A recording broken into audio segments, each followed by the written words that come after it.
Hi, I'm Big Mike, and this is Little Mike. Little Mike's my ventriloquist. Don't say it! Sorry, Little Mike's a bit sensitive about me calling him a ventriloquist dummy. You said it! Well, what would you like me to call you? A ventriloquist smarty? No, I'd like to be called a ventriloquist M&M. Anyway, you're not a ventriloquist, and I'm not a dummy. Well, No, I'm not. In fact, I'm really clever. I'm really good at maths, for example. so can I ask you a maths question? Sure, go ahead. Well, say you had $10 in one pocket and $5 in the other pocket. What would you have? That's easy. Okay, well, tell us then. I'd have your pants on. Well, I think you're a smarty pants. Well, did you see the exam paper I brought home the other day? Yes, I did. Your teacher had put big crosses against all your answers because you got so many things wrong. No, I didn't. Those crosses meant kisses. My maths teacher loves me. Oh, I'm pretty sure those crosses meant that you got the answers wrong. Sometimes people don't understand what symbols mean. I want to talk to the kids about the symbols we see at Easter and what they mean. I don't know everything, though. Well, that's very good for you to acknowledge that, little Mike. I don't know, for example, who are we going to talk to next Sunday?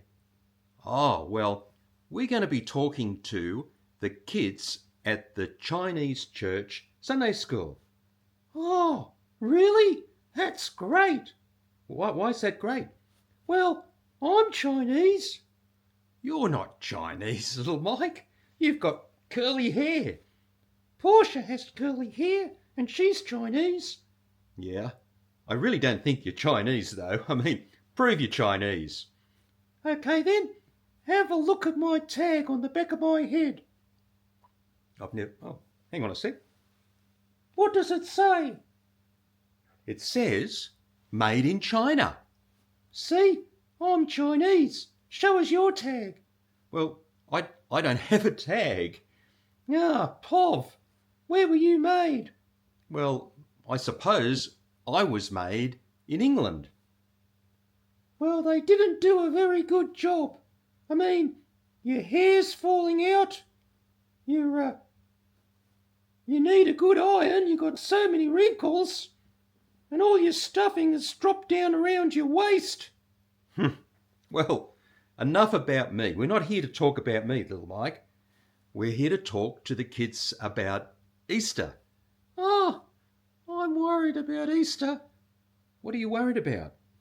Well, Barbie doll. Yes? I wanted to get her something for Easter, but I'm not sure what to get. Just so you know, my wife has a Barbie doll, and little Mike, well, he's kind of sweet on her. Oh, that's easy, Mike. At Easter time, most people give Easter eggs. Do they? Yes, and you're in luck because I've got a lot of Easter eggs that I can show you. Really? Yes. Now, eggs are really important at Easter time. What do you think of when you think of eggs? Omelettes? No. When you think of eggs, you think about what they're for. And what they're for is for giving birth to little chicks. They're all about new life.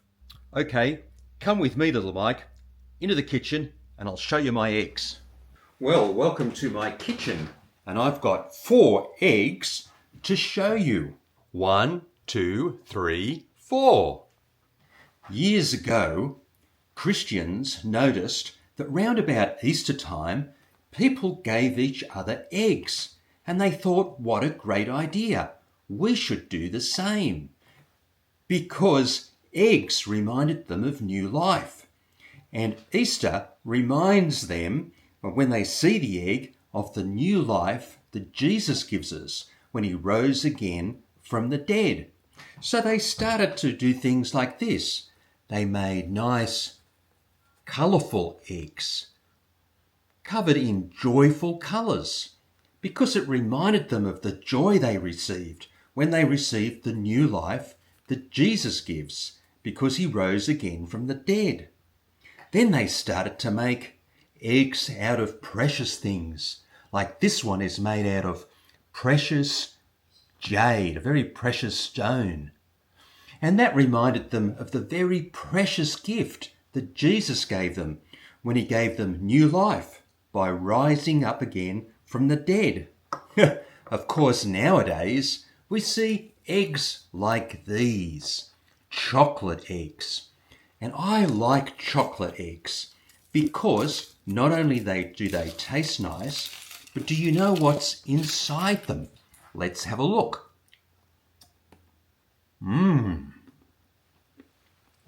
What do you see? You see nothing, of course. And that reminds me of when the disciples came and found the empty tomb. Jesus wasn't there. Why wasn't he there?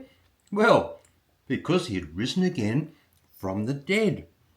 Now, excuse me while I'm eating this, but you might notice that some eggs we get at Easter time have gifts inside.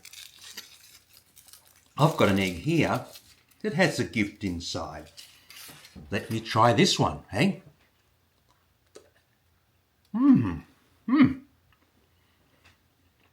It's got a container in. Let's have a look what's there. It's got a little animal to make. Let me see. That goes there and that goes there, and then I squish it and pull it and push it, and wow! A little polar bear, just as I thought. But having a special gift inside an Easter egg reminds me of when the disciples came along and they found the tomb, and angels told them that Jesus wasn't there because he had risen. He'd come alive. What a surprise that would have been. And the surprise was fantastic because they soon realized that they too didn't have to fear death. They didn't have to fear dying because Jesus was giving them a new eternal life that would last forever.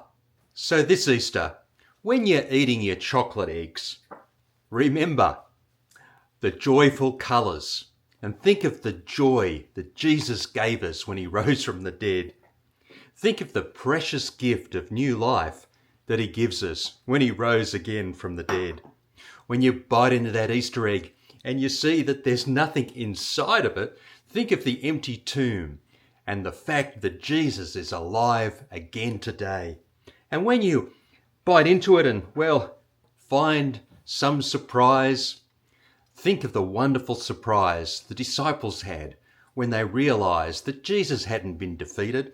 He had conquered death, and he was giving us a very joyful, precious gift, a gift of new life and eternal life. How wonderful that was.